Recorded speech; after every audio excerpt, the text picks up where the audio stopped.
Faremos uma série na carta de Filipenses, aos Filipenses. Tito 3, 1 a 11. Diz assim a palavra do nosso Deus. Lembra-lhes que se sujeitem aos que governam, as autoridades sejam obedientes, estejam prontos para toda boa obra. Não difamem a ninguém, nem sejam altercadores, mas cordatos, dando provas de toda cortesia para com todos os homens. Pois nós também, outrora, éramos nécios, desobedientes, desgarrados, escravos de toda sorte de paixões e prazeres, vivendo em malícia e inveja, odiosos e odiando-nos uns aos outros. Quando, porém, se manifestou a benignidade de Deus, nosso Salvador, e o seu amor para com todos, não por obras de justiça praticadas por nós, mas segundo sua misericórdia.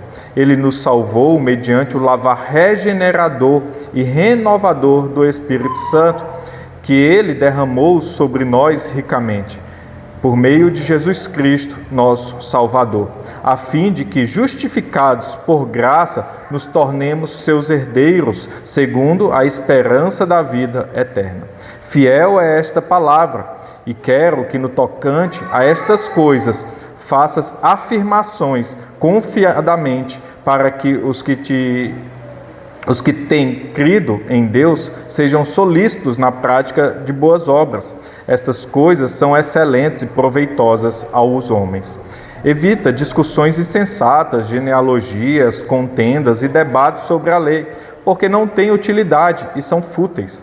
Evita o homem faccioso, depois de admoestá-lo primeira e segunda vez, pois sabes que tal pessoa está pervertida e vive pecando, e por si mesma está condenada. Até aqui a palavra do nosso Deus. Vamos orar mais uma vez? Santo e maravilhoso Pai, graças te damos, Senhor Deus, pelo teu amor, por tudo que o Senhor tem feito por nós. Graças te damos, Senhor Deus, pela tua palavra, que é viva e eficaz para nos transformar e transformar, Senhor Deus, todo local que estejamos, Senhor Deus. Porque tu nos chama para sermos sal e luz e aprendemos a ser, Senhor, segundo a tua palavra e mediante a obra do teu Espírito Santo que nos santifica mediante ela. Assim, Senhor Deus, rogamos a Ti e ao Teu Espírito Santo que conduza a palavra pregada aos nossos corações e que lá ela ache morada, Senhor Deus, e que possamos Te glorificar e sermos sal e luz neste mundo caído. Em nome de Cristo que oramos. Amém. Essa carta é uma carta muito importante, é uma carta pastoral de Paulo.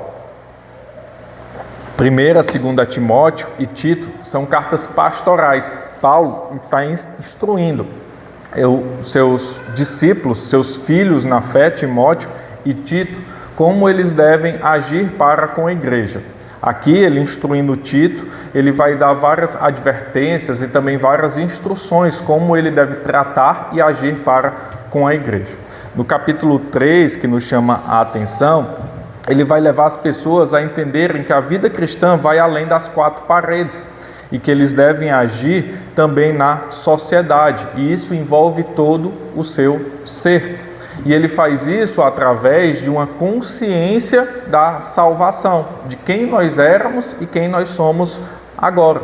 Ele vai pedir para Tito instruir ao povo, demonstrando como o povo deve agir, com a consciência. Essa ação vem através da consciência de quem você é hoje e de quem você era antes do Senhor te lavar, antes do Senhor chegar até você. O pastor puritano Richard Baxter, ele diz a seguinte frase: o diabo teme um crente que trabalha, teme um crente que ora, teme um crente que ama a santidade, então ele tenta fazê-lo esquecer o essencial, ocupando com disputas que não salvam, não edificam e não glorificam a Deus. Veja que a ação de Satanás jamais vai poder tirar um filho de Deus das mãos do Senhor. Então, o que Satanás faz com os filhos de Deus e com a sua igreja verdadeira? Ele tenta fazer com que ela se desvie do trabalho que é chamada a fazer. Ele tenta fazer com que os crentes vivam uma vida desgraçada até o dia final. Então, Richard Baxter, observando esse texto, ele vai falar isso, que o Satanás ele tenta fazer com que nós fixemos nossos olhos em coisas terciárias e até quaternárias, e não fixemos nossos olhos naquilo que é principal, que é a edificação do corpo, a edificação da igreja. Vejamos nesse texto 3 verdades que o apóstolo Paulo vai instruir Tito a falar à sua igreja, como a igreja deve agir. Primeiro, nós devemos agir com uma viva consciência do que Deus fez por nós. E essa viva consciência vai fazer com que nós observemos e nos sujeitemos às autoridades. Depois, Paulo vai instruir Tito a explicar aos membros daquela igreja para evitar discussões insensatas. Depois, Paulo ainda instruiu o jovem pastor a evitar discussões e evitar pessoas que causam divisões na igreja. Veja que essas verdades, elas são atemporais. Elas falam conosco hoje como falaram para aquela igreja. A igreja é uma só. As nossas dificuldades são uma só. É muito comum nós estarmos conversando com alguém e nos depararmos com dificuldades que nós já enfrentamos, ou já vencemos, ou estamos passando. Certa vez, observando a pregação de um pastor paquistanês que estava em visita ao Brasil, ele começou, no meio do seu sermão, a falar problemas do casamento e problemas que ele vivia lá na sua vizinhança. E ele brincava falando, mas isso é só lá no Paquistão, né? Aqui vocês não passam por isso. E o interessante disso era que eram os mesmos problemas que os homens passam com as mulheres com os homens e os vizinhos.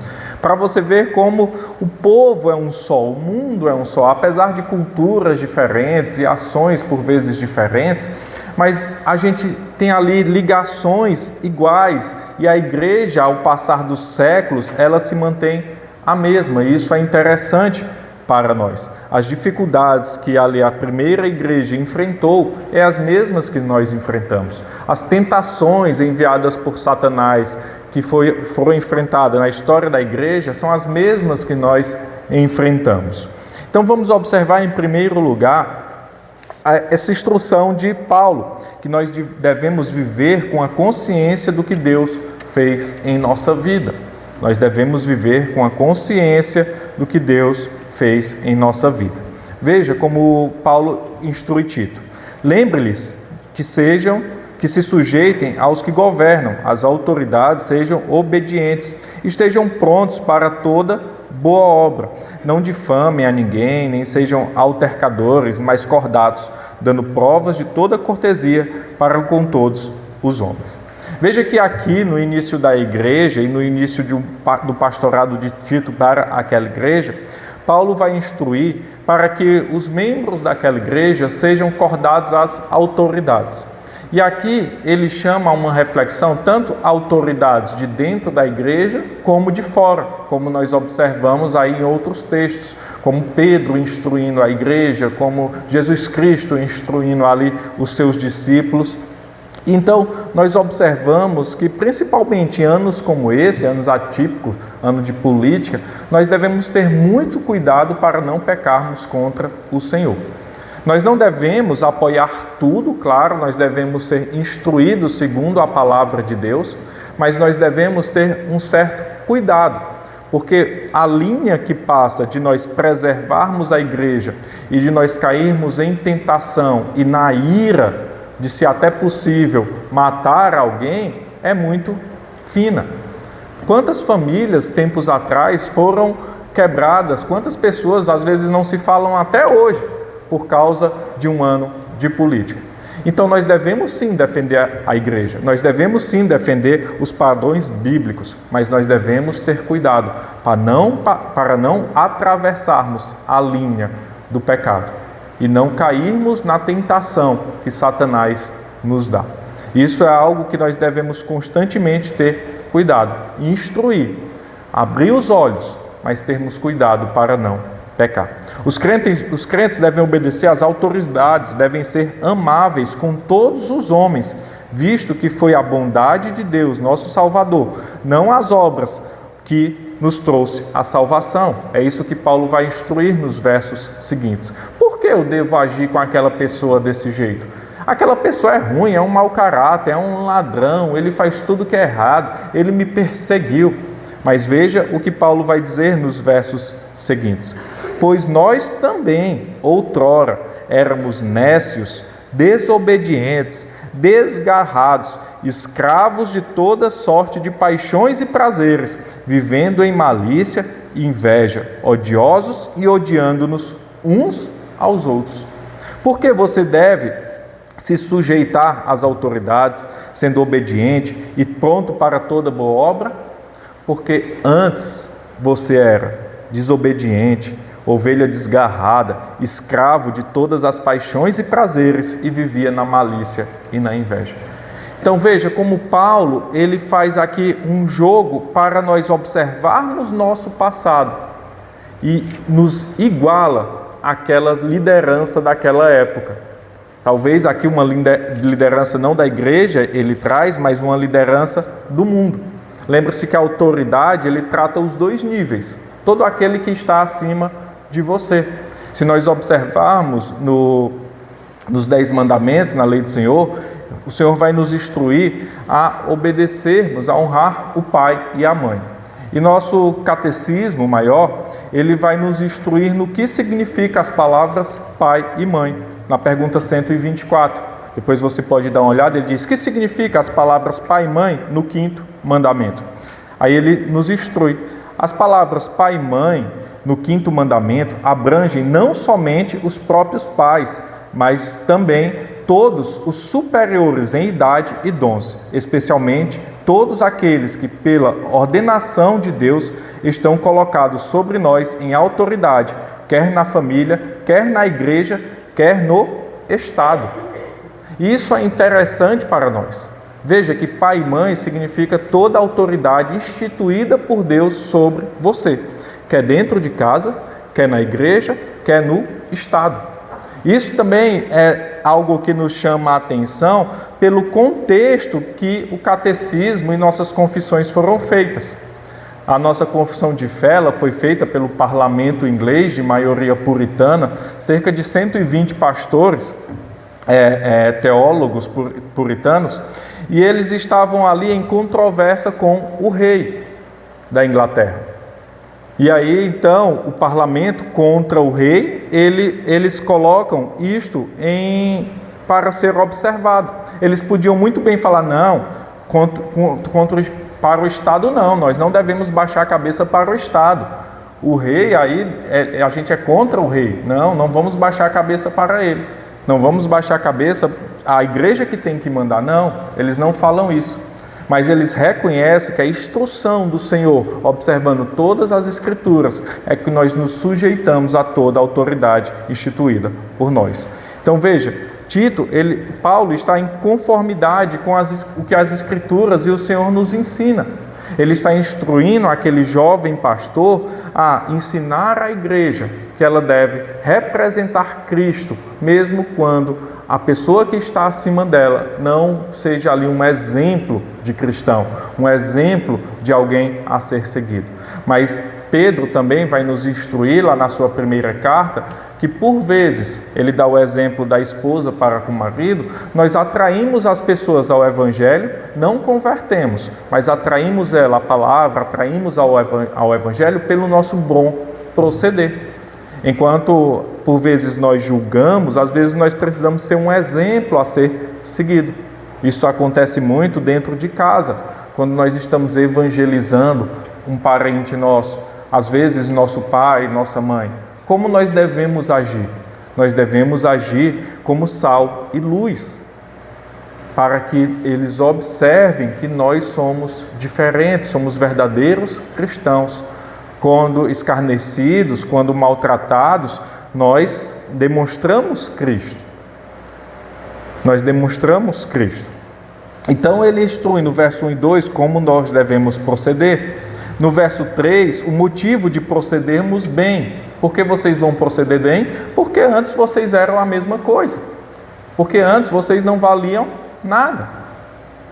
E aí então alguns daqueles que estavam escutando o jovem Tito pregando, porque Paulo instrui o que ele deve pregar, então Tito depois vai pregar a igreja, e Paulo, em sua boa retórica, ele vai falar assim: olha, com certeza talvez eles te questionem nisso. E então você vai responder dessa forma. E se outros falassem: não, mas espera aí, eu que mudei. Eu talvez antes andasse em um caminho que não fosse tão certo, mas eu vi que aquilo era errado e me ajeitei, e aí eu não faço mais mal a ninguém, eu não roubo, eu não mato, o que eu posso fazer é talvez um mal a mim mesmo, mas espera aí, eu não sou igual a eles não. Aí então Paulo, ele instrui o jovem Tito em um apêndice, verso 4 a 7, ele vai dizer assim, veja o verso 4. Quando, porém, se manifestou a benignidade de Deus, nosso Salvador, e o seu amor para com todos, olha, vocês antes eram ruins, então se manifestou o quê? A bondade de Deus em vocês, não por obras de justiça praticadas por nós, mas segundo sua misericórdia. Ele nos salvou mediante o lavar regenerador e renovador do Espírito Santo. Então aqueles que iriam bater no peito e falar: ei, mas hoje eu sou diferente. Hoje eu mudei, eu roubava e não roubo mais, eu fazia isso e não faço mais. Aí Paulo vai falar: não foi você que fez isso, foi graças ao Espírito Santo de Deus e à misericórdia de Deus para com você, que te transformou. Então nem isso você pode arrogar para você: eu mudei. Não, o Espírito Santo teve misericórdia de mim e me transformou. Eu por mim mesmo, eu ainda estava naquela vida desgarrada.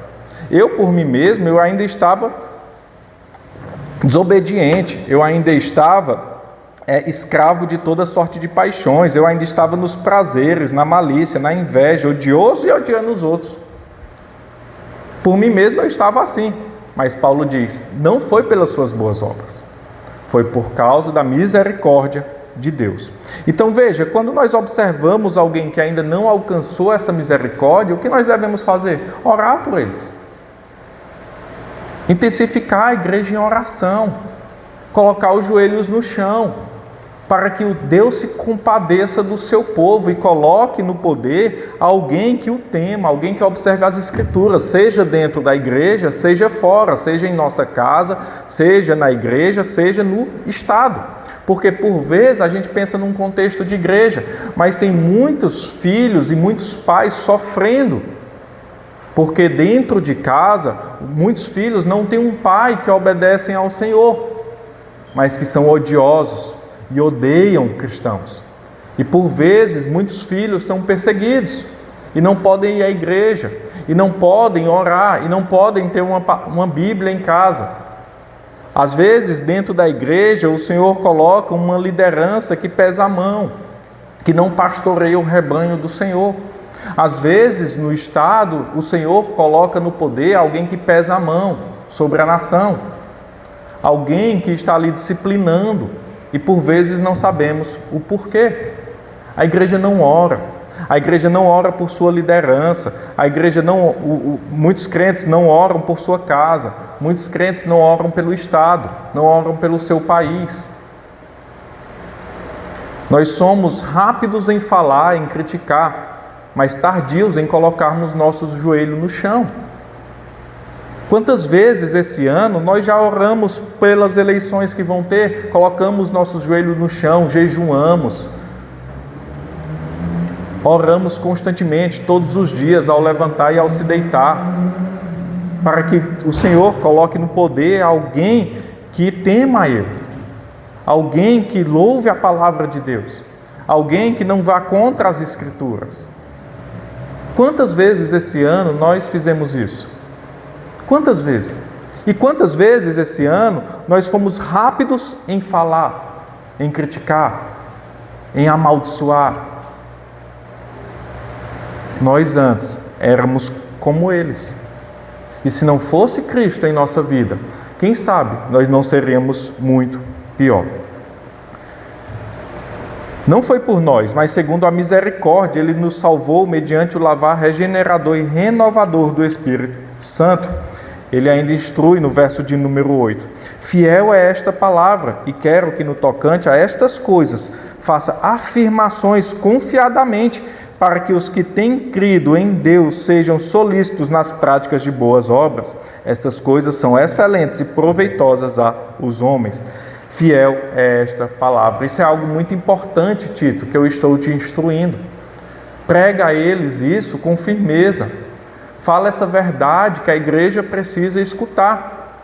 Nós devemos ser tardios ao apontar, mas lembrarmos de quem nós éramos e lembrar que não foi nossa própria força que nos mudou, mas a graça de Deus mediante a obra de Cristo Jesus e a ação do Espírito Santo em nossa vida. Por isso o Evangelho é para todos. Por isso, como a gente observou no livro de Jonas, nós não devemos ali medir quem deve ou não receber a misericórdia de Deus. Mas quando observarmos alguém, estendermos a mão e oferecermos o que nos foi dado outrora. A graça, a palavra de Deus, a salvação. Quem sabe o Espírito Santo não converta aquele coração e ele se transforma. Aí é com o Senhor e não com nós. Em segundo lugar, o apóstolo Paulo vai instruir o seu discípulo a evitar discussões insensatas. Veja o verso de número 9. Evita discussões insensatas, genealogias, contendas e debates sobre a lei, porque não têm utilidade e são infrutíferas. São fúteis, desculpa. Veja, ele vai agora instruir aquele jovem pastor a evitar discussões que não têm proveito, discussões tolas, que não ajudam no avanço da igreja. Não discute, aqui nós estamos num contexto em que a igreja está saindo do judaísmo, e então há muitas questões de discussões sobre a lei, genealogia, se Cristo mesmo tinha vindo da raiz de Davi, se a lei devia ser observada ou não deveria ser observada, como os judeus a observavam. Então muitas discussões tolas que não faziam mais sentido para a igreja atual. Mesma coisa nós podemos trazer para hoje. Por vezes, quando nós estamos na igreja, nós acabamos discutindo por coisas desnecessárias e fixando os nossos olhos naquilo que não edifica a igreja, quando nós deveríamos estar preocupados em como auxiliar o outro, em como trabalharmos juntos para que a igreja avance, para que o reino de Deus seja proclamado. Se observarmos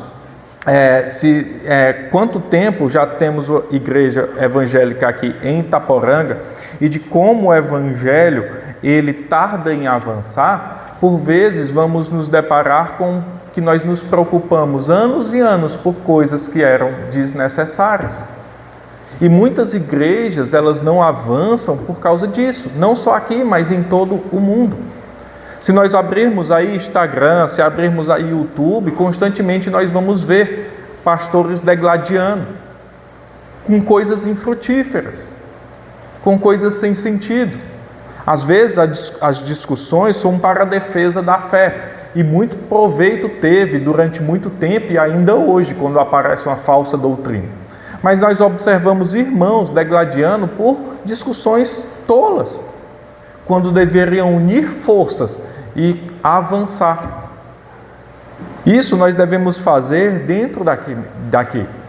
Não discutirmos com coisas secundárias, mas pensarmos em estratégia para evangelizarmos Itaporanga, São Paulo, Brasil e todo o mundo. Nós não devemos ser partidários com coisas secundárias, que não importam. Mas nós devemos sim ser zelosos com aquilo que é para defender nossa fé e avançar o Evangelho. Vamos discutir quando será o próximo evangelismo. Vamos discutir quando será a próxima ação evangelística. Vamos discutir quem de nós irá para as missões. Vamos discutir como nós faremos para sairmos das quatro paredes. Não estou falando somente da nossa, mas da igreja brasileira. Vamos discutir como o evangelho avançará.